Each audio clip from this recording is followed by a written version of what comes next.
جی بسم اللہ الرحمن الرحیم. چلو بابو. بسم الله الرحمن الرحيم. الحمد لله وحده والصلاة والسلام على من لا نبي بعد عما بعد. وبأسانيدكم المتصلة حفظكم الله إلى أمير المؤمنين في الحديث محمد بن إسماعيل بن إبراهيم بن المغيرة بن البردية الجعفي البخاري رحمه الله تعالى. اللهم اغفر لشيخنا ولمشايخنا ولأحبابنا ولجميع المسلمين والمسلمات والسامعين والسامعات آمين آمين يا رب العالمين. أنه قال: باب من رفع صوته بالعلم. وبه قال حدثنا ابو نعمان قال حدثنا ابو عوانة عن ابي بشر عن يوسف بن ماهك عن عبد الله بن عمرو قال: تخلف عنا النبي صلى الله عليه وسلم في سفرة سافرناها فأدركنا وقد أرهقنا الصلاة ونحن نتوضأ فجعلنا نمسح على أرجلنا فنادى بأعلى صوته: ويل للعقاب من النار مرتين أو ثلاثة.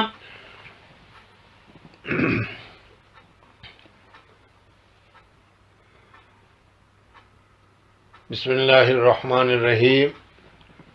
مصنف رحمۃ اللہ تعالی علیہ نے باب منعقد کیا من رفع صوتہ بالعلم. اگر علمی بات کرنے کے لیے آواز کو اونچی کی جائے، آواز کو بلند کی جائے تو یہ بلند کرنا جائز اور درست ہے. عامتاً ہم یہ دیکھتے ہیں کہ ہم لوگ جب اپنی باتیں بھی کرتے ہیں تو آواز اس کا لاؤڈ بہت زیادہ ہوتا ہے اور زور زور سے ہم بولتے رہتے ہیں. خصوصاً اگر 2-5 عورتیں جمع ہو جائے اور پھر اس صورت میں جب وہ باتیں کرنا شروع کر دیتی ہے پھر ہم کہتے ہیں کہ مچھی بازار شروع ہو گیا. عامتاً دستور یہ ہے کہ آواز دھیمی ہونی چاہیے، سلولی بات کرنی چاہیے کہ جس کی وجہ سے شور اور شغف وغیرہ نہ ہو. حضور اقدس صلی اللہ علیہ وسلم کا عامتاً دستور یہ تھا کہ بہت ہی آسانی کے ساتھ، بہت ہی سہولت کے ساتھ اور بہت ہی دھیمی آواز سے بات کیا کرتے تھے. صحابہ کرام رضوان اللہ تعالی علیہ مجمعین بھی اسی طریقے سے بات کرتے تھے تو آواز بہت بلند نہیں ہوتی تھی بلکہ بہت ہی دھیری ہوتی تھی. اس وجہ سے کہ زور سے آواز لاؤڈ کے ساتھ بات کرنا قرآن پاک میں اللہ تبارک و تعالیٰ نے حضرت لقمان رضی اللہ تعالیٰ عنہ کے، حضرت لقمان علیہ السلام کے واقعات میں ذکر کیا ہے: ان انکر الاصوات لصوت الحمیر. یعنی زور سے آواز سے بات کرنا یہ گدھے کا طریقہ ہے، گدھوں کی آواز کے مانند ہے، اس کو برا سمجھا گیا ہے. اس وجہ سے زور سے بات نہیں کرنی چاہیے. دوسری ایک جگہ پر اللہ جل جلالہ و امن والوں نے صحابہ کرام رضوان اللہ تعالی علیہ مجمعین کو بھی کہا کہ لا ترفعوا اصواتکم فوق صوت النبی. حضور اقدس صلی اللہ علیہ وسلم جتنی آواز سے بولتے ہیں اس سے زیادہ اونچی آواز کے ساتھ مت بولا کرو. اس وجہ سے کسی کے ذہن میں یہ بات آئی ہو کہ زور سے بولنا منع ہے، زور سے بولنا ناجائز ہے، زور سے بولنا گناہ ہے، اس وجہ سے زور سے نہیں بولنا چاہیے، چاہے کوئی حالت ہو، چاہے کوئی بھی صورت ہو. اس وجہ سے اگر علمی باتیں چل رہی ہے، علمی تقریر چل رہی ہے، لوگ جمع ہے اور اس کے سامنے پڑھنے پڑھانے کا یا سمجھے سمجھانے کا معاملہ یا دستور چل رہا ہے تو اس وقت میں زور سے بولنا شروع کرے یا زور سے آواز کرے تو کوئی آدمی منع کرے اور منع کرنے میں یہ دلائل بتائے جو بھی آپ حضرات نے سنا ہے. تو امام بخاری رحمۃ اللہ تعالی علیہ اس کو بتانا چاہ رہے ہیں کہ علمی باتوں کو پہنچانے کے لیے اگر زور سے بولنا پڑے، آواز نکال کر بولنا پڑے، رفع الصوت کرنا پڑے تو یہ رفع الصوت کرنا جائز ہے، درست ہے، اس میں کسی قسم کی کوئی ممانعت نہیں ہے. اس وجہ سے انہوں نے فرمایا باب من رفع صوتہ بالعلم.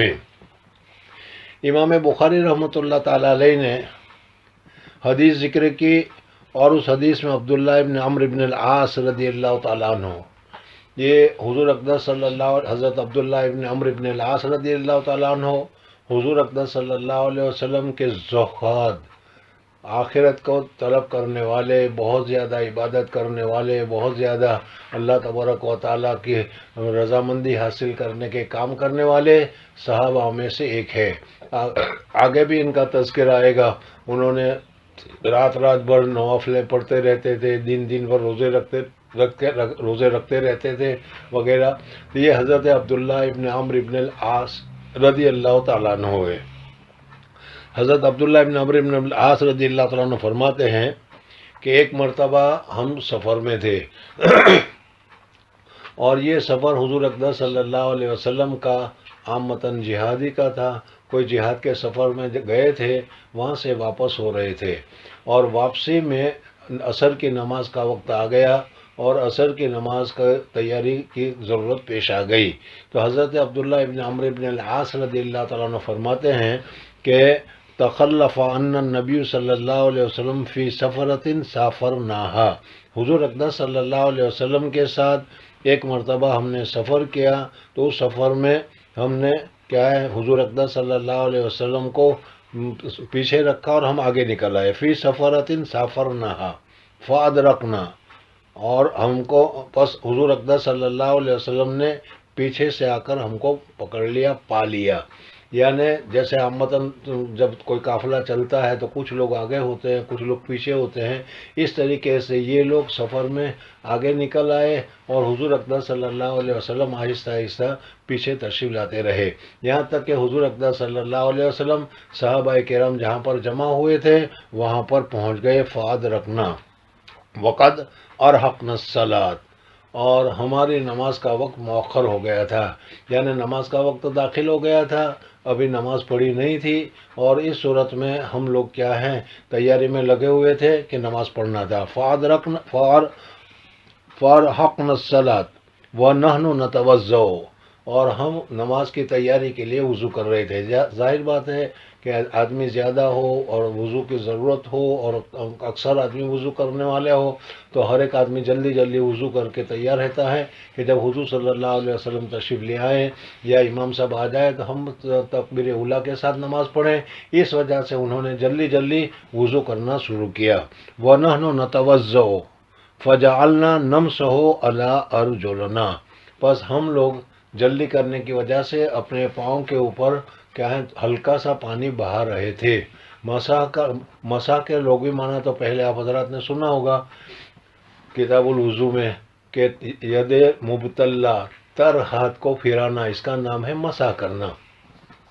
یہاں پر مسح کرنے سے مراد ہے خفیف دھونا، یعنی ہلکے طریقے سے دھونا، زیادہ مبالغہ کر کے، زیادہ اہتمام کر کے، خوب اچھی طریقے سے مل کر پاؤں کو دھویا نہیں جا رہا تھا، بلکہ وہ ویسے ہی اس کے پاؤں کے اوپر جلدی جلدی پاؤں کے اوپر پانی بہا رہے تھے جلدی کرنے کی وجہ سے. ہم لوگ تو عامتاً کیا ہے ایسی جگہ پہ رہتے ہیں جہاں دھول وغیرہ نہیں ہے یا پاؤں میں موزے وغیرہ بھی پہنے ہوئے ہوتے ہیں، اس وجہ سے عموماً ہمارے پاؤں صاف ہوتے ہیں. لیکن ہندوستان میں اور اس طریقے سے دوسری جگہ پر دیہاتوں میں تم نے دیکھا ہوگا کہ جہاں پر دھول وغیرہ بھی ہوتا ہے. اسی طریقے سے صحابہ کرام رضوان اللہ تعالیٰ علیہ اجمعین اس وقت سفر میں تھے اور سفر میں دھول بھی اڑ رہی تھی، پاؤں پر دھول بھی تھا، کسی کے پاس کیا ہے نہ موزے ہوتے تھے اور نہ کیا ہے صحیح چپل وغیرہ جوتے وغیرہ ہوا کرتے تھے، بلکہ اسی حالت میں تھی. اس وجہ سے پاؤں کے اوپر دھول یا گردہ وغیرہ جم جاتا ہے. ایسے وقت میں اس کو اہتمام سے دھونے کی ضرورت ہے تاکہ گردہ صاف ہو جائے اور پاؤں کے اوپر پوری طریقے سے پانی پھر جائے، وغسلوا ورجلکم کا تحقق ہو جائے. لیکن صحابہ کرام رضوان اللہ تعالیٰ علیہ مجمعین جلدی کرنے کی وجہ سے، جلدی جلدی وضو کرنے کی وجہ سے اس طریقے سے کیا ہے پوری طریقے سے پاؤں کو دھو نہیں رہے تھے، جس کی وجہ سے ایڑیوں کا کچھ حصہ پانی نہ پہنچنے کی وجہ سے یا گرد و غبار کی وجہ سے وہ خشک رہ گیا تھا. پاؤں کو جب دھوتے ہیں اور کچھ حصے کے اوپر پانی پہنچ جاتا ہے اور کچھ حصے کے اوپر پانی نہیں پہنچتا تو وہ سوکھا ہوا حصہ، وہ خشک حصہ چمکتا ہوا محسوس ہوتا ہے. اس وجہ سے صحابہ کرام رضوان اللہ تعالیٰ علیہم فرماتے ہیں کہ فَجَعَلْنَا نَمْسَحُ عَلَىٰ أَرْجُلِنَا فَنَادَىٰ بِأَعْلَىٰ صَوْتِهِ، بہت ہی اونچی آواز کے ساتھ اعلان کیا گیا وَيْلٌ لِلْعَقَابِ مِنَ النَّارِ، 2 مرتبہ وَيْلٌ لِلْعَقَابِ مِنَ النَّارِ، ہلاکت ہے ایڑیوں کے لیے جہنم کے آگ سے. یعنی جس ایڑیوں کے اوپر پانی نہیں پہنچا ہے اس کو نہ پہنچنے کی وجہ سے وہ اس کا وضو صحیح نہیں ہوا وضو صحیح نہیں ہونے کی وجہ سے نماز صحیح نہیں ہوگی، نماز صحیح نہ ہونے کی وجہ سے آدمی کو جہنم میں جانا پڑے گا۔ اس وجہ سے حضور اقدس صلی اللہ علیہ وسلم نے دیکھا کہ صحابہ کرام رضوان اللہ تعالیٰ علیہ مجمعین جلدی میں وضو کر رہے ہیں، اور جلدی میں وضو کرنے کی وجہ سے پاؤں کا کچھ حصہ پانی سے رہ گیا ہے۔ اس وجہ سے اعلان کروایا کہ اعلان کر کے زور سے کہو کہ ویل للعقاب من النار، تاکہ لوگوں کو آواز پہنچ جائے۔ یہ پورا واقعہ ہے۔ امام بخاری رحمۃ اللہ تعالیٰ علیہ اس واقعے سے استدلال کرتے ہیں کہ دیکھو حضور اقدس صلی اللہ علیہ وسلم نے بے اعلیٰ صوت ہی، اونچی آواز کے ذریعے سے یہ حکم پہنچانے کا حکم فرمایا۔ اس سے معلوم ہوا کہ اگر کیا علمی باتوں کو پہنچانے کے لیے یا ضروری باتوں کو کرنے کے لیے اگر زور سے آواز لگائی جائے تو یہ جائز اور درست ہے۔ اس وجہ سے امام بخاری رحمۃ اللہ علیہ نے اس بات کو ذکر کیا۔ نمسحو علی ارجلنا، یہاں پر میں نے ابھی بتایا کہ مسح کے دو معنی ذکر کیے جاتے ہیں۔ ایک تو وہ جو میں نے ابھی تمہارے سامنے بتایا کہ ید مبتلا، پانی سے بھگے ہوئے ہاتھ کو پھرانا، جیسا ہم سر کے اوپر پھراتے ہیں، سر کا مسح کرتے ہیں، اسی طریقے سے غسل خفیف، ہلکا دھونا، زیادہ رگڑ کر زیادہ اچھی طریقے سے نہ دھوانا، ویسا ہی اس کے اوپر پانی بہا دینا، اس کو بھی مسح سے تعبیر کیا جاتا ہے۔ جیسا کہ حدیث پاک میں بچوں کے پیشاب کے دھونے کے سلسلے میں اس قسم کے الفاظ آتے ہیں۔